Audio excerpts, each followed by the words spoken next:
You're tuned into Fork Podcast. This week's guest is Dominic Adam, extreme athlete, 6-time CrossFit Game competitor, and deeply insightful coach. We talk about living intentionally and how to keep ourselves motivated. You have to focus on the purpose of what you want to do, what you want to accomplish, what you want to change.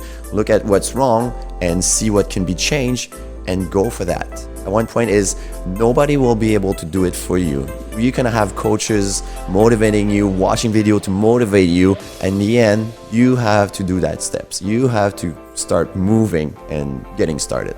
Dominic Adam, extreme athlete. That's what I'm calling you, man, because that's what you are. And 6-time CrossFit Game athlete.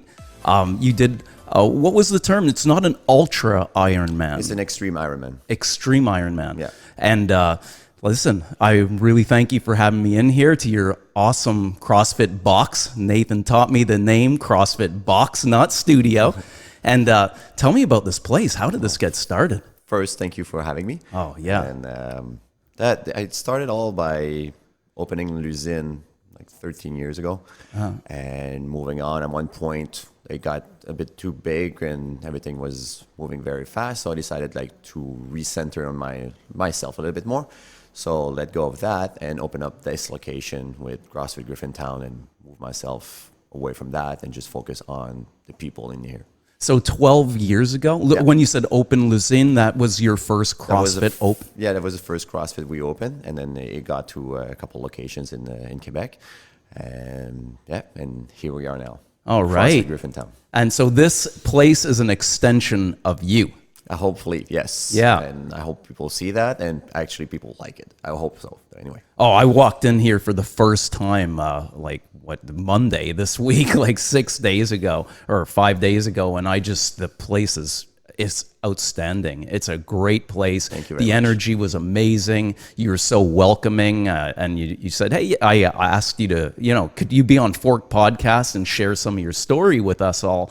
And you were just like, right up to the challenge. You're like, yeah, I've never done it before, but let's do it. Yeah, this is my first, so let's see how that goes. So is that how you are? Or like you don't sort of like back away from a challenge? No, especially like the worst thing somebody can tell me is I challenge you, ... and that will be the starting point of mostly everything. Yeah, well, I mean, you stepped into something that I think most people are very quite frightened of, like public speaking, being the first time being interviewed, right? And like I said, dude, you're so natural at this that I think that it's that whole aspect of your personality that you meet challenges face on. Yeah, thank you. I don't know if it's like, yes, it makes me uncomfortable, but I kind of like to be pushed in that direction of being kind of uncomfortable and try to see how that goes. Just step it up and like kind of jumping off the plane is 1, 2, 3 and jump and see how that goes. And hopefully the chute will open. Were you always like that? I think so. I didn't get like big challenges or anything, but always being able to like, all right, just bring it on and like just go with the win. So as a young man, like back in your school days, were you athletic? Was it? I always played hockey. Always played sport. Moved a lot and spent a lot of time outside and just playing like. I'm old, so playing hockey in the street. That was street hockey. Did you say you're old? I'm getting there. You're 47, right? 46, yeah. Oh, 40. So yeah, you correct that right away. Any other year gets you closer to 50. That's where I'm at. I'm at 52. And listen, I think that guys in our generation or guys and girls in our generation we seem to be in this unique situation, right? We practice a lifestyle that we understand we're aging, but I mean, how many people tell you, dude, you don't look 46? Like you. Yeah, it's kind of a nice compliment. Right. But usually it's like, yeah, exactly, because I didn't settle in. I didn't try to like. People say age is a number. This is like maybe an over exaggeration, but it's mostly the way you act and how you see challenging and spirit and how you see things coming your way. This defines you as how old you are. You just keep on taking challenges and pushing them and going forward with them. Then you're not aging that fast. You just your body will be able to sustain like challenges all the way through 85. Yeah. if you let it be that way. It's just if you come starting to be afraid of those challenges, then this is becoming a problem. And then I think you're rapidly becoming older and older. Wow. I'm sitting here mouth open because we've never actually had a conversation. We just spoke briefly at the beginning of this week, but I'm just like listening to you and you're saying a lot of things that really resonate with me, especially with the start of what you just said, saying that age is a number, but you find that an exaggerated sort of expression that people use. Because I also feel that way, that I think it is an exaggeration because you know what you were when you were 35, and now you're putting to test your full self and all the things you do at 46, and you know that age isn't just a number. There is an aging process that takes place and can get in our way. So tell me, what do you practice to ensure that it gets in the way less, the aging process? I think the training part of this is a big factor. And since I'm able to train and fit it in my lifestyle, I agree with you to the fact that I am slowing down a little bit, but it doesn't let me, I'm not slowing down. My body is slowing down. Right. I'm not recuperating as fast as the other things, but I do take on the same challenges as before.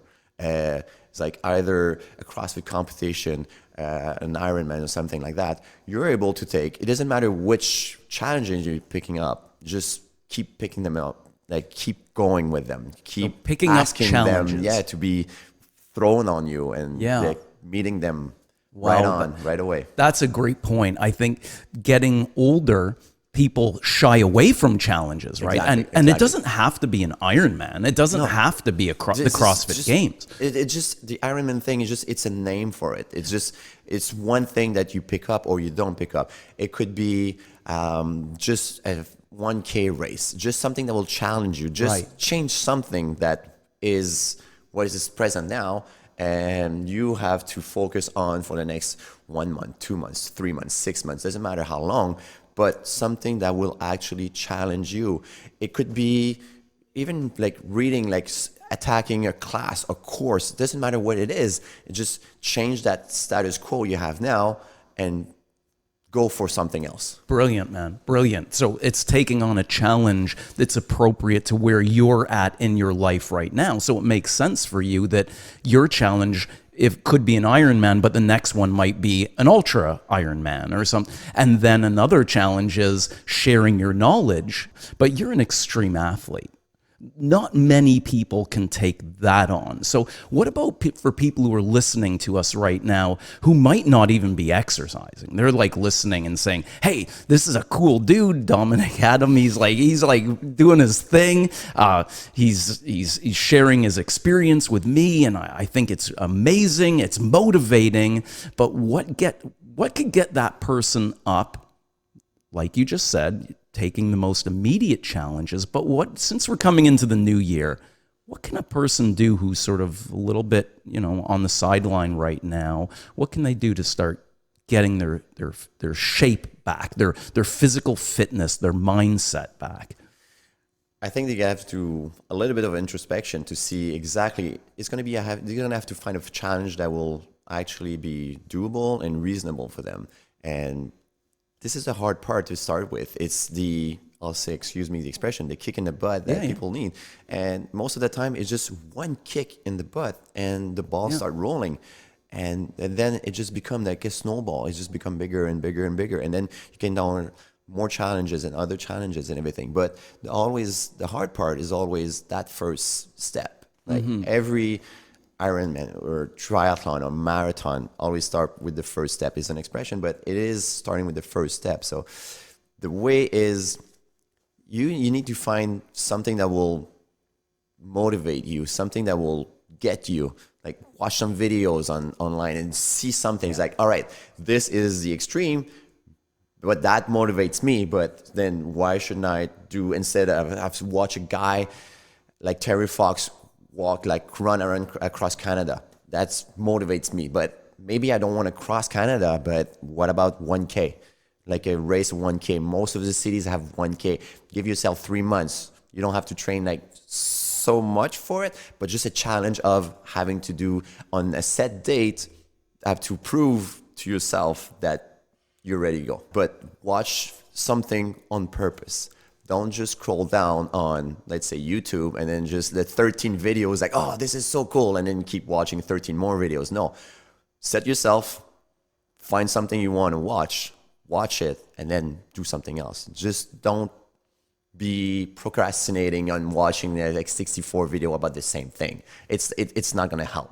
Just watch something on purpose. On purpose. I like that. So do you find that your daily disciplines are about being on purpose? Do you have plans in your day? You get up, what's your rituals like? First thing in the morning, I take care of my daughter. I go see her, take her to school and everything. And I have like clients and classes. So yes, it has to be on purpose, because sometimes I will have 35 minutes to train in that day. But if I'm not on purpose, it was just to start like looking around, and then 10 more minutes have passed, and then it's not enough time. So you have to set yourself that this is the time I'm allowing to this. This is the only time I have, but it's enough time. Doesn't matter what it is. People are saying often is like, I don't have enough time. No, you have enough time. You just don't want to spend it doing that. So I intentionally want to spend that 35 minutes, let's say, or an hour. Sometimes I have 3 hours, but sometimes I have just a couple minutes, but I will purposely set them apart and focus on it's something for me and go for it. Dominic, one of the common questions I bet you get asked and I get asked is, like, people don't ask me what the best exercise to do is. They say, Sean, how do you stay motivated? How do you get to your goals and keep those goals?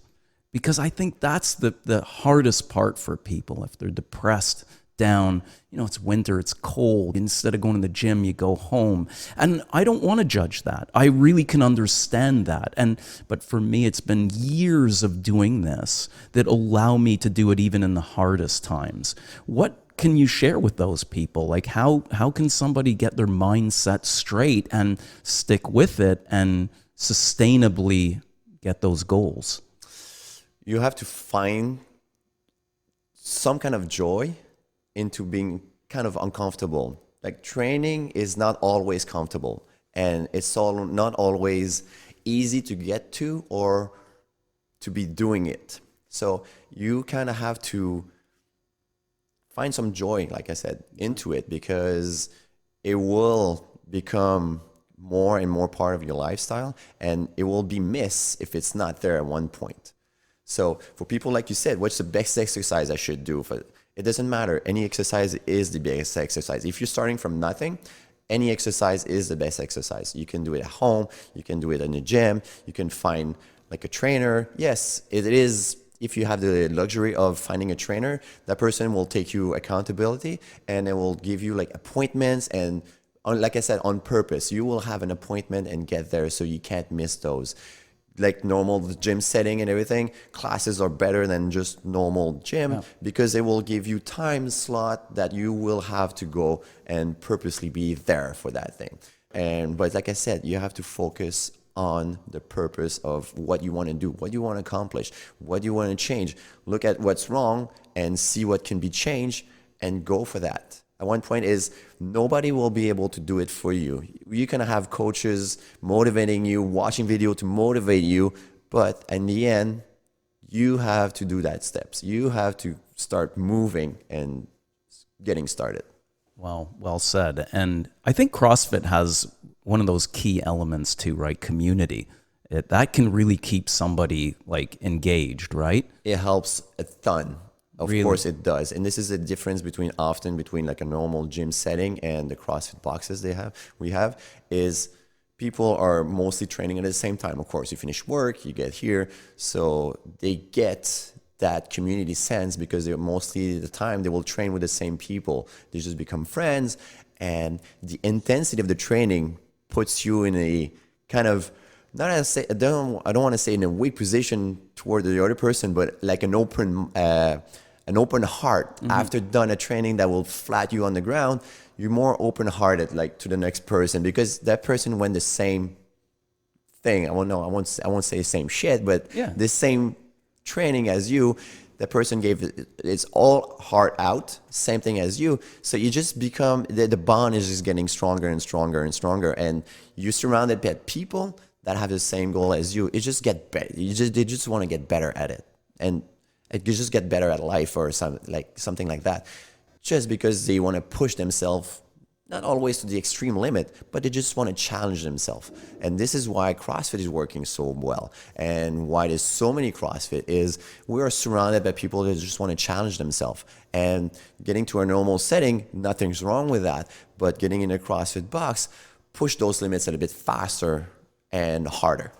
I'm sitting here, I'm getting inspired. let's cross and go train.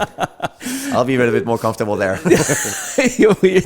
Like, honestly, man, like that open-hearted thing, I feel that when you exercise right afterwards, your mind is so sharp and so receiving, right? You're just ready to receive what the world's bringing toward. It's like it just puts you in that perfect hormonal balance. And if only people could try and get themselves there more regularly, they would crave it more often, right? It is a nature, like a basic function of a human body. We're not hunting for food anymore, it's perfect. Like, I don't want to go hunt every time, but we are still physiologically made for that, for moving, for running, for throwing.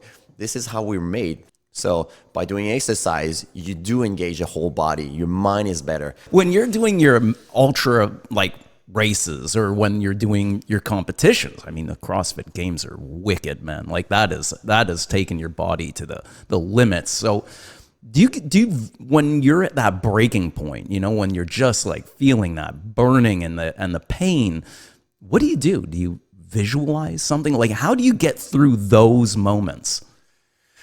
Wow.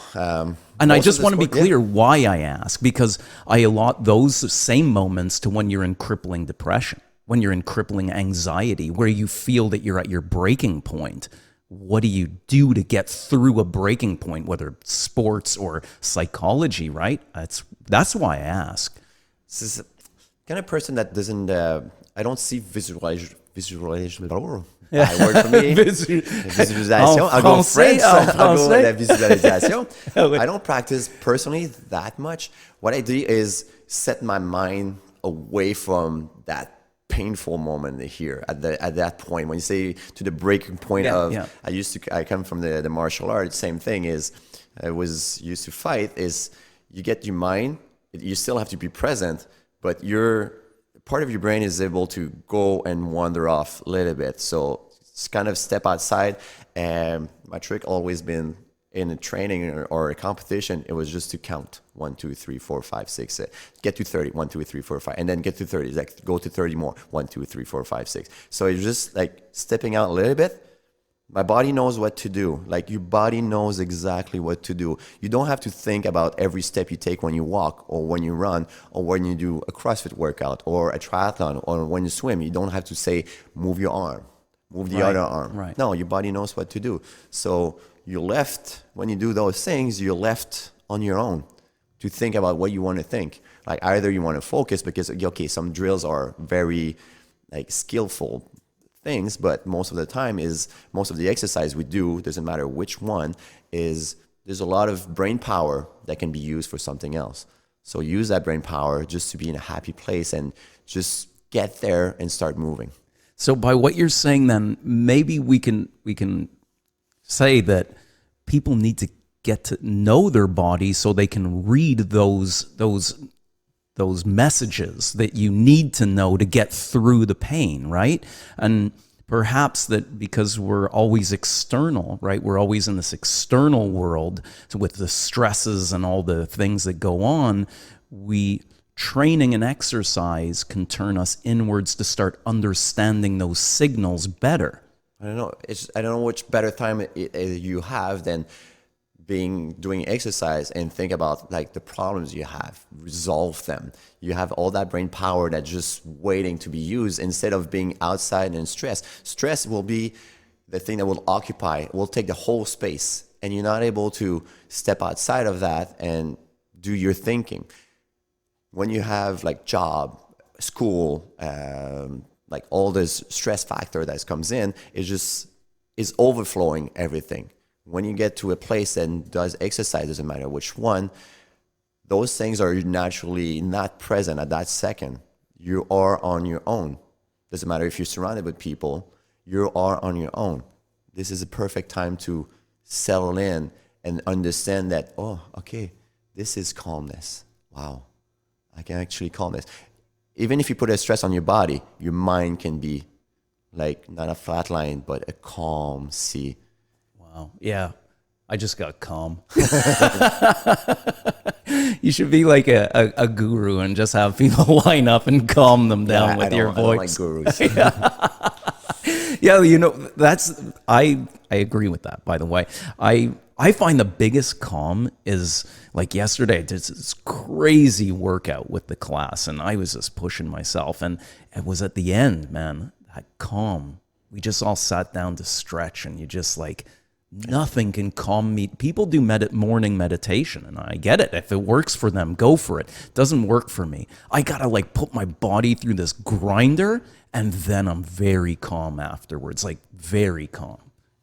Is that something for you? It's the same thing as I never really I tried it, never got into meditating or anything like that.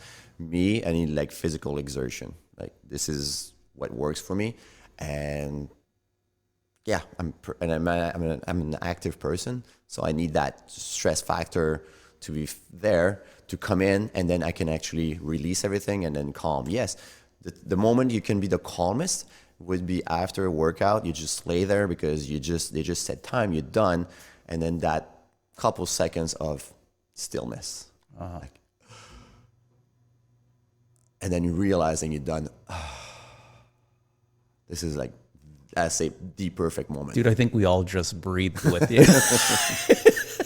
Were you a hyper kid? Were you a kid who had to keep moving? Not hyper, right? Not like hyper. I only ask because a lot of people who find their way into the training world and excel in it find their passion because that's what they always wanted to do as a kid. You know, they just need to burn energy constantly, and it's always been moving, but not hyper. Oh, that's good. Yeah, you have a very calm, like, demeanor. Like, yeah, I can see you training. I've looked at some of your stuff on Instagram, obviously, and Facebook, and so you really bring it. But in person, you have a very calm demeanor about you. Are you a calm person? Normal, yeah. Yeah. It's like one of those. If I'm here, I just cruise control, easy. But when it's time to step it up, I will bang my head on the walls if I have to get it done. Right. So it's one or the other one. Do you work at being calm? Did you work at becoming this way, or is this just part of... No, it was part of me. It was like I'm mostly an introvert, so it's always been a little bit more like that. Oh, really? Okay. Because people don't see that because when you're teaching, when you're in front of people, like doing classes and everything, you have to be present. You have to be, this is the job. This is... The people are coming to get some energy, and you get energy from them, but you have to give energy. So you can't be like a stillness in front and just being a stoic person. You have to bring it in. So people actually, because everybody's like have a job, they come in. Like I said, you want to be in a situation that you can release the tension you had during the day, but it doesn't happen instantly. You need to get in that mode. So I think people like, before starting a class, I will always be looking at the clock and I always start on time, and then people they calm down. You can see stress from people comes down, and then 3, 2, 1, go. All right, let's build it up again, but in the right way, not in a stressful way, but in a motivation and build up way, that way. I'm wondering then if so many people talk about trying to meditate and find that calmness, perhaps it's much like yourself and myself, that maybe they think that that's the best way to calm their mind, and they're not. Some are succeeding with that for sure, but then there's those others who just aren't succeeding. They're thinking, okay, I got to meditate more. I got to try more. I mean, try to meditate. I know it's an oxymoron there, but perhaps they need to try another angle like this thing where you just go at it hard and then start to appreciate the calm after the storm kind of thing. Yeah, because I like the people that meditate. It's a very good, I'll say it brings a very good state of mind, but I don't like to spend like the whole time only doing that. I can actually achieve that when I'm warming up. When I get on the bike and just start cycling because I'm warming up on this. When I do exercise, I'm able to get that mental calmness. Body is active, but I get the mental calmness from there. So I do kind of meditate, if you want to say, but not by sitting in my room and what being classically people exactly define as what meditation. you see, like the home thing. Yeah. I don't do it that way. I do it on the floor with exercise. Yeah. I think most people will have difficulty. It will be easier for most people to do it that way than spending like X amount of time on the meditation. Like we are in a generation of this, that has to move. So that stillness, that body stillness is kind of hard to achieve for most people. Wow. Yeah, I agree.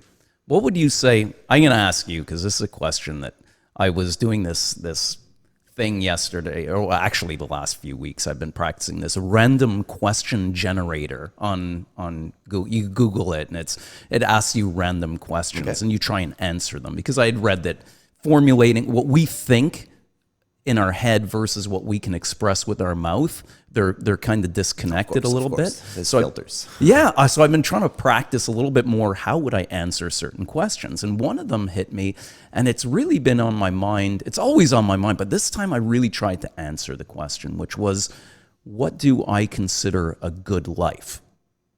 And I really feel like you're the kind of guy, I'm listening to you here. I'm like, you're everything I thought you were going to be, by the way. You just bring out all these gems, and I'm listening, and I hope people are really listening and taking all this in, because there's a lot of value. And I thought, this guy he'll have an answer to that one for himself, right? Because it's, what do you consider a good life? Are you what you want to be? Are you what you want to be? And if you can answer yes, and it doesn't have to be a professional athlete or the most successful banker, there's a couple of things that you want to achieve this. And it doesn't have to be physically active achievement. It's not about that. It's more about, we all grew up with dreams, goals, and then at one point we grow out of it. Like everybody wants to be a fireman or like a pet doctor, a veterinarian. Like we grow out of that, but it doesn't matter that we all had at one point goals and dreams, and were you able to get some of them? If you get all of them, there's something wrong with you. It's impossible. It's not true. Then you're not true to yourself. Those were not like dreams. They were set goals that you can actually easily access. Dreams are meant to be not fulfilled. They are meant to be worked through there. Like dream of finding the end of the rainbow. Yes, perfect. Go for it. Do anything you need to get to the end of the rainbow. You will not get there, but it will make you a better person just because you are working. You don't stop working on yourself. You just keep going for it. Doesn't matter what it is. That end of the rainbow is the definition for me of like good life. If you just keep stimulating yourself and not letting your brain get foggy, keep reading. Read more, get more active, get more fulfillment, and be thankful for anything that you have, own, know, and mostly for things that will be coming your way still. Yeah. Oof. Yeah. If you guys out there aren't getting inspired and understanding the value of what we just heard, all of this makes any sense though. I'm sitting here as a listener, and it makes complete sense. It's actually very inspiring to hear. I really suspected you would have an insightful answer to that question, and I think it motivates me. And as I said, I'm already motivated. It takes a lot to sit in front of somebody who gets me more fired up, and I feel that, and I hope that people listening really feel that as well. And do you have anything coming up? Any big What are you working on right now? What's your big Right goal? now, to be honest, the challenges usually will. Getting through this podcast? Yeah, exactly. That was like the challenge since I met you. Like the whole week was just like, oh my God, I have to do this. I have to do this. This is. But I don't plan most stuff in advance. I just let them sway my way and then find something. And like the Ironman thing was, I just saw a publicity about an Ironman. You did an Ironman without training for it. Yeah. I like to pick up challenges and see where your body can go. So I'm that guy that will go. But like I said, don't try to pick this at home. It's right. It's something that's the challenge I like. Yeah. Doesn't matter which challenge you have. Just pick something up and see something like, oh, that person jumped off of a plane. Just do it. It's not that complicated.